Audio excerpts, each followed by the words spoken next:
Hey there, band. Mr. Jordan back again. And what we're going to do today is break down the first three measures of the technical exercise.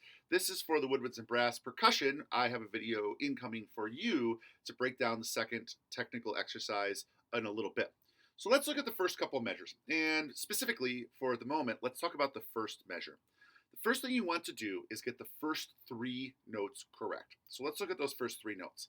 We have an accent on the first note, a quarter note second note, and the third note's a little short. So let's play it like this.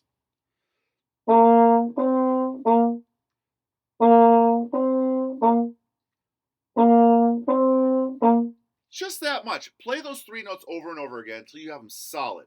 And then what I'd like you to do is let's tackle the second half of the measure.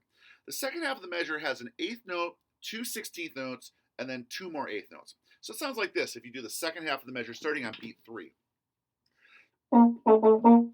Notice, because I'm a good boy and checked my key signature, that I'm using my second valve there for A natural, B natural for like clarinet, tenor sax, and trumpet, and making sure you're using F sharp on the alto and bari saxophones, and then E natural on the horn. So let's do that second part of that measure again.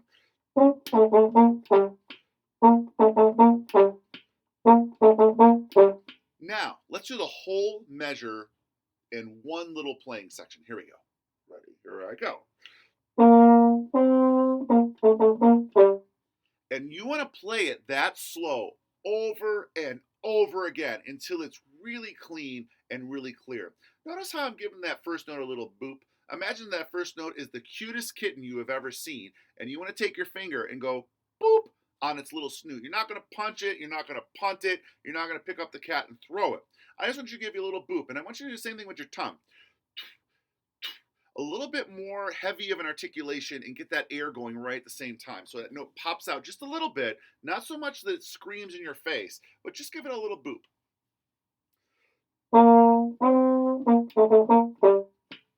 Go ahead and play that a couple times and make sure that you get that accent every time you play it.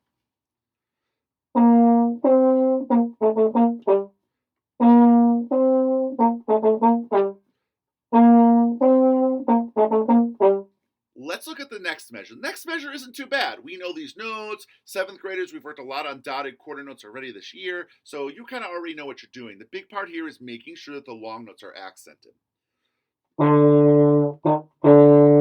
Give each of those long notes a little boop.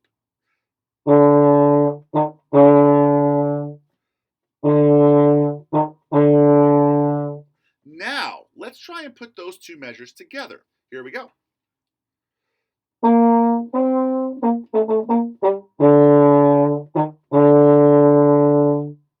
Not bad. Go ahead and start on those two measures. You may think, well, Mr. Jordan, wait a second. We're only doing two measures here, man. I got to play this whole thing. I get that. But if you look at the music, 1, 2, 3, 4, 5, 6, 7, 8, it's only 9 measures long. So by doing two measures and getting them really cleaned up and getting them really good, really great, you're getting almost 25% of the piece done. Now, let's look at measure 3. Measure 3 is derping a lot of people out because it is tricky. But we got to start slow. And the way I would suggest to practice this is to start by just playing the first note of each beat. So let's look at the first note of each beat, of the first two beats. We have, let me go ahead and empty. Yummy.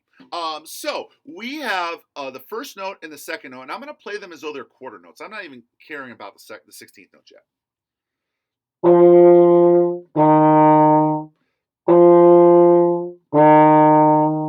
That's the first step. Make sure that you have an accented attack and that you can play the note for the full volume. Then we can start adding the 16th notes. And the way to attack those 16th notes is starting with just using your fingers. I don't even want you to worry about playing your instrument. We're just going to throw down those notes. So we have ready and bop, bop, bop, bop, beep, bop, bop, bop, bop. Notice how I'm really throwing my hands down. Bop, bop, bop, bum, beam, bum, bum, bum, bum. Now, what I'd like to do is articulate with our tongue while we push those buttons down. Listen to how I do this. This is the same way that I practice music at a professional level. So what I'm doing is showing you how I practice things and kind of breaking them down so they're at a junior high level. But these are the same techniques and concepts that are the basis of my own practicing at home. So let's look at this again. And this time what I want to do is play these notes, but I'm going to articulate and move my fingers the same exact way. And I'm going to use the same air I used when I played the notes. It's just a quarter note. Let's hear what that sounds like.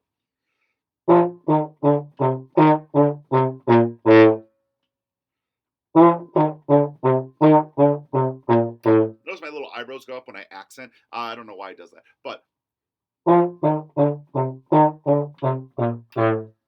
now, once you can do that, I want you to look underneath the measure. You'll notice that underneath the measure, you have a crescendo to forte. The starting dynamic is mezzo forte, and I think that's a little loud to start this measure. Only having one dynamic to crescendo holds us back in our crescendo range a little bit. So what I would do, personally, to add a little spice to it, I would start this a little softer. Well, let's see what that sounds like. Notice I'm playing middle valve on the last note because I am a very good boy and check my key signature. Good, let's try it again.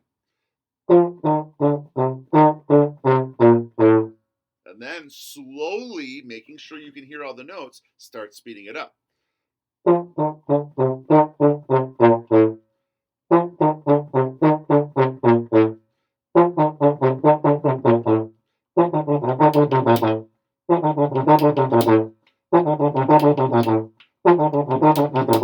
So there's a lot of possibilities. You don't have to get as fast as I did at the end. Again, I just wanted to demonstrate what the goal tempo is. I don't think there's going to be a lot of kids playing this at quarter note equals 120. Your goal right now, man, if you can hit this at quarter note equals 60, even half the speed, that's plenty fast for right now. Don't feel like you have to speed through it. I'm going to play the first three measures slowly once, then I'm going to play them up the tempo so you can hear the difference. Here we go.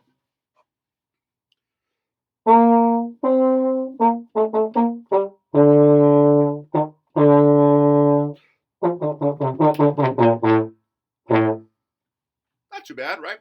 Now, let's go up the tempo.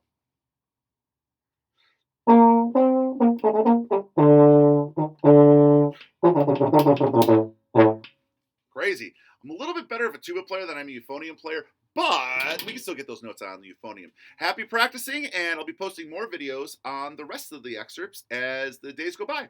Have fun. Happy practicing.